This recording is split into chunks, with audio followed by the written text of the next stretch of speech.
Hi guys! Kumusta kayong lahat? Sana ay nasa mabuti kayong kalagayan habang napapanood nyo ang video ito. So, kumusta guys? For today's video ay dahil nagkikrave tayo ng salad, gagawa ako ng macaroni salad dahil noong Christmas, New Year ay hindi ako nakagawa ng salad guys because nga nagkasakit ako. So, now lang na chance, now lang na may time ako kasi nakatipon-tipon ako ng mga ingredients na simpleng salad lang mga langga. So, dito meron tayong mayonnaise, may cream tayo guys, 2 lata ng condensed milk, meron tayong cheese, meron pang cheese dito guys, oh. Saka meron tayong pineapple, saka mais. So, na-boil ko ng aking macaroni mga langga. At saka lagyan ko din siya ng apple, fresh. 2 apple guys ang ilagay ko. Kasi wala man tayong fruit cocktail ka, ano lang, pineapple. Pineapple lang, kay itidbits ko ito guys. So ito lang ating sahog. Sahog na importante, mas creamy guys, no? Kasi 2 lata ng kondensada ka. Saka meron pa tayo, may mayonnaise pa. So konti naman ito guys, 1/2 kilo. So, ready na ang ating cook macaroni mga langga. Diba? No? Kahit walang okasyon, kung gusto mong kumain ay talagang makakain ka. Yan. Hindi pwede na para tayong ano guys, no? Kawawa tayo, no? Kung ano gusto natin, hindi natin makakain. Dito yaga, kung gusto ko yan na magkain ng ganito, magka-crave ako ng something ay talagang makagawa ako. No, yung iba nito ay binigay ng aking kapitbahay ko sa kabila nagbigay din. So, nag-ambag-ambag kami. Yun, makaluto na tayo ng masarap na macaroni salad. O diba, kahit wala okasyon, kung gusto mo kumain ay talagang makakain ka mga langga.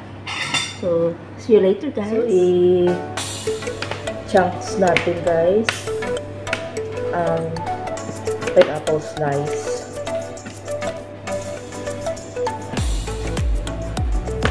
Diba?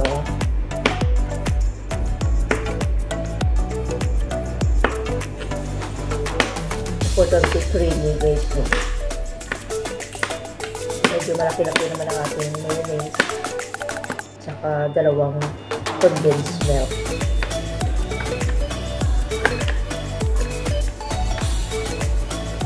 Wala kasi tayong fruit cocktail, so pineapple na lang binili ko, at saka yung fresh apple.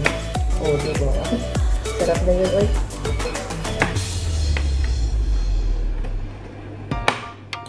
Kamusta kayong lahat? So, another year na naman tayo, guys, no? Another opportunity na naman para sa atin. Bawal ang tamad-tamad. Sana hindi na tayo tamarin na mag-upload dito sa ating YouTube channel. Kasi nahihili ako, guys, sa Facebook.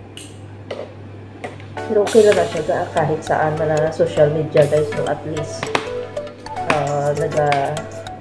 himuon nato ng ating social media na maging productive, hindi lang puro lang marites, diba? Ganun. Dahil tayo, no, like me bilang isang OFW ay talagang sa social media na lang tayo kwan guys, no, para hindi tayo maboring aside sa ating work, diba? Nagawa natin libangan ang social media at maging tayo productive doon. So, paano ka maging productive kung tamad-tamad ka? Pero mo lang siya guys, enjoyin lang ang ating mga ginagawa, saka huwag mag-expect para hindi ka masasaktan. Ay, ang sarap ng pineapple guys. So, kunti na lang ang ating ubo. Ay, sarap ng pineapple guys. Ang dami na nito eh. So, pang slice pa ng apple ng mga ingredients like ang cheese. So, para ready na siya mag-mixing.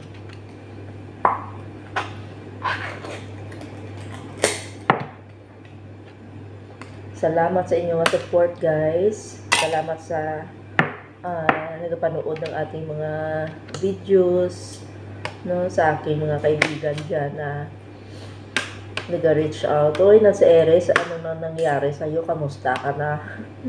So, mega love shout out sa inyo lahat.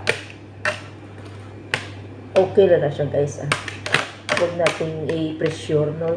Huwag nating i-pressure ang ating mga sarili sa mga bagay-bagay na kung kailangan magpahinga, andyan lang yan ang ating mga channel, ang ating guys, no? Pag okay na, pag time mo na nga gusto mo mag-vlog, ay makagawa ka ng content. So, huwag nating i-pressure ang ating sarili. Ako yan, guys. Totoo yan, guys. Wala ko yan ginaano ba lang sarili nga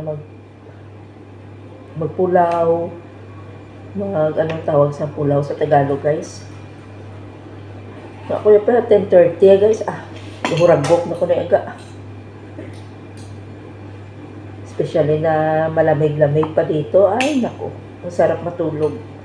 So, hindi ko talaga pressure ang aking sarili na gumawa ng content, na sa Facebook or sa YouTube, na yung tulog mo konti na lang, guys, no?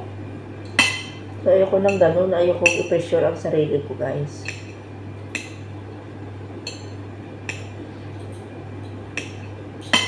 Kasi ang hirap magkasakit. Last time nagkasakit ako, ang hirap talaga. So, kailangan alagaan mong sarili mo. Especially especially sa atin, OFW, tayo-tayo lang. Ikaw mismo ang ng sarili mo. Yun lang ang naano ko dito, guys, kasi if ever na may sakit ako, ang amo ko ay yan.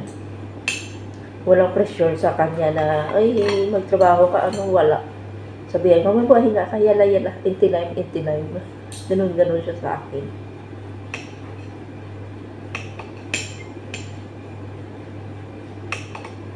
Marami tayong mga dapat ipagpasalamat sa ating 2023, right? So, guys, no? Daming mga blessings. So, kailangan natin na maging grateful sa mga nagdaang taon.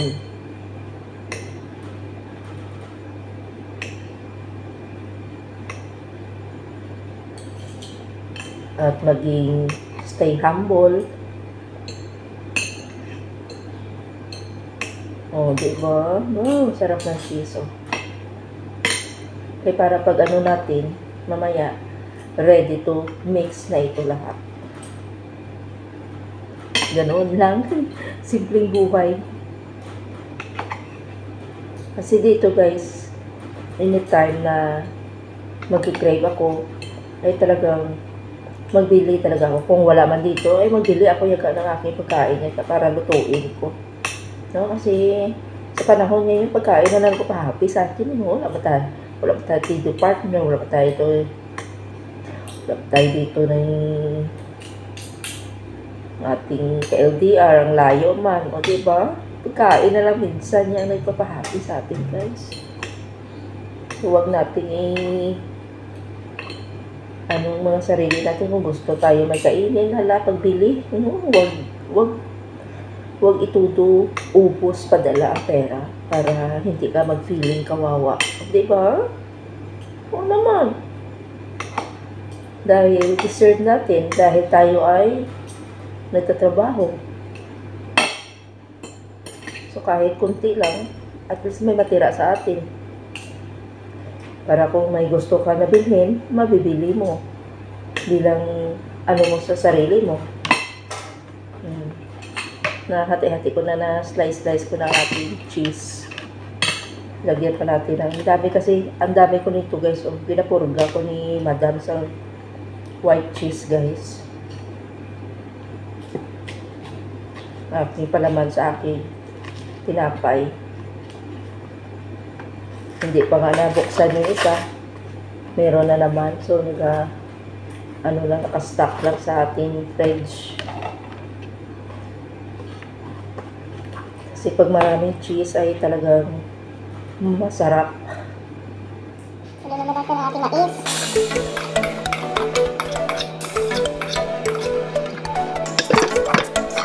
Ang ating apple.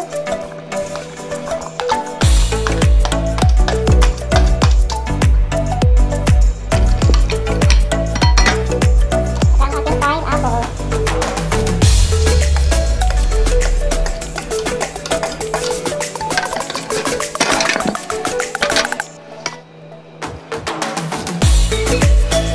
Dalawa na.